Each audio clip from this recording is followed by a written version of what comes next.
You might be wondering, is investing in the stock market unbiblical? Some people think it's just greed in disguise. But what if I told you that may not be true? What if I told you the Bible actually supports smart investing? Let's delve into the Bible and see what it actually says. Let's see if Christians should or should not invest in the stock market. All my friends just wanna be famous, living life with a lot of time. So let's open up Matthew chapter 25 to the parable of the talents. And I'm sure many of you heard this before, but how the story basically goes is a master decides to give gold bars to his servants. 3 of them. 3 is the magic number. But to these 3 servants, he gives them a couple gold bars and tells them to do what you will with it. And 2 of them decide to go out, multiply it, they grow it, they're successful with it, and they bring home more gold bars. But however, the 3rd decides to bury it. He doesn't want to risk it. He doesn't want to mess it up, so he buries it in the ground and leaves it alone. And the master returns home, rewards the ones that multiplied it, because of course, he wanted them to use it for good and multiply it and see what they could do with it. But the 3rd one, he called wicked and lazy. Yikes. So what exactly is Jesus saying here? It isn't Robin Hood versus fidelity. God gave us these resources to use. It's about stewardship. You got to use them wisely. And God expects us to multiply them. He wants us to. He wants us to make more money so we can help more people. It's about how you manage them. It's about what's in here. Then you can look at Proverbs 13:11. Dishonest money dwindles away, but whoever gathers money little by little makes it grow. That's the key statement to what I'm trying to teach here. God wants us to invest. He wants us to invest in our future. It's not about YOLOing or making quick and rash decisions. It's about making informed and educated and smart investments with our money. He wants us to pray about it, think about it, involve him in our decisions. Don't just do it on a whim, because that's not involving God in our lives. That's not what he wants when we're investing in our future. And it can often lead to us twisting what the stock market can really be for us, twisting how God wants us to use it. But Proverbs 13:11 is literally long-term investing in a sentence.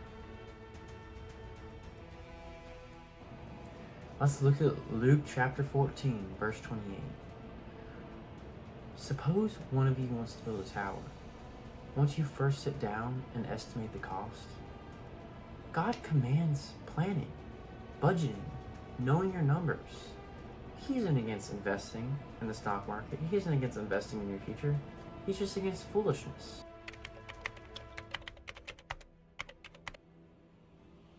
So if investing is biblical, how do so many Christians mess it up? Because it's not about the money. It's about the heart. It's about what's inside here. You can worship money without ever buying a single stock. Worshipping money does not necessarily involve the stock market. Or on the flip side, part B, you could honor God while you grow your finances. It all matters what's in here and what's in here. It matters about your attitude. There's 3 main things that I see common people like me, teens, young adults doing that kind of signify to me that they're not doing what Christ would want for them.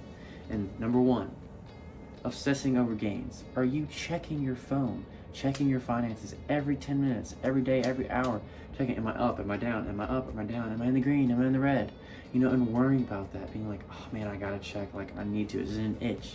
Is it an itch to check? That's one really bad sign that you're not trusting in God. God is not present there because you're obsessing, you're worried about it, it's causing you anxiety.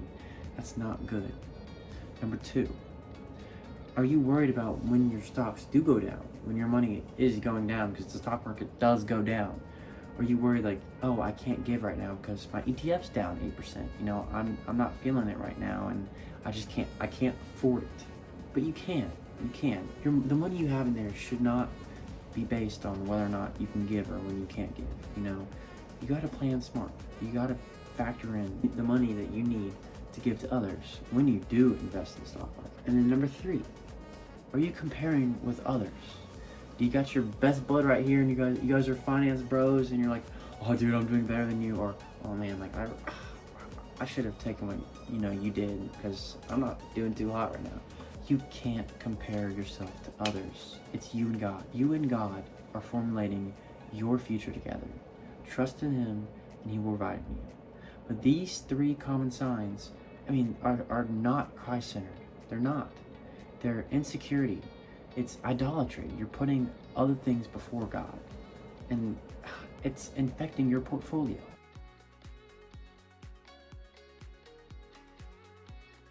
All right, so you've heard me yab about all the dangers of money, but now you're asking, well, how do I invest in the stock market without contaminating my heart or my soul with how alluring money is, or how alluring comparing myself to others is?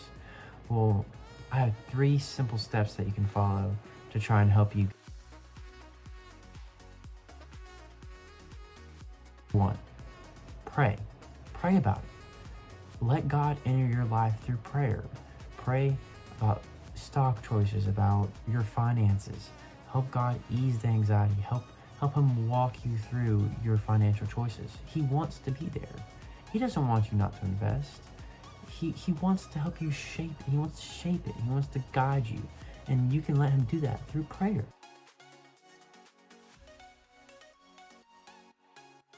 Number 2, giving first. Giving cannot come second, because Jesus calls us to put others before we put ourselves.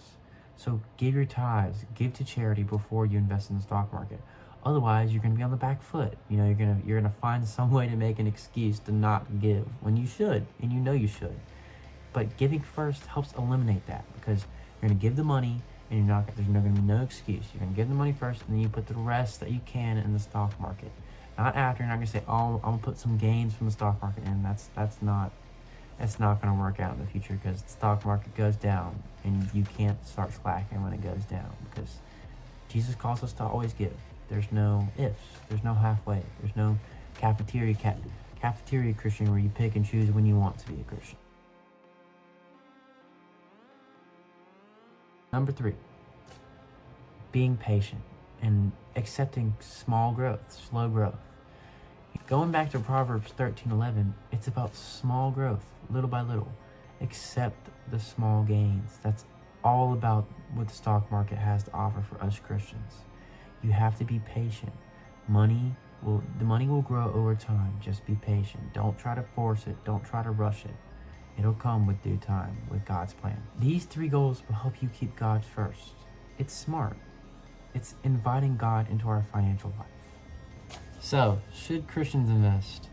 I say yes, as long as you remember that God is not your portfolio. He's your provider. Don't pray to Him just to get the best stocks and be the richest man in the world. He's there to help you, to guide you on His plan, and His plan is the best plan. So, I'd love to hear from you guys. Drop your thoughts in the comments. Should Christians invest, or should we just leave that to the rest of the world? And if you like what we're doing here, subscribe. I'd love to see you subscribe. Hit the like button. We're building something here. We're trying to combine faith and finances into one. Where the world commonly twists finances and money into something that is traditionally bad. That traditionally Christians turn away from. But here we're trying to turn that money, because money isn't bad. We're trying to turn these 2 things into something good. And I hope that you can join down this road. Alright, I'll see you in the next one.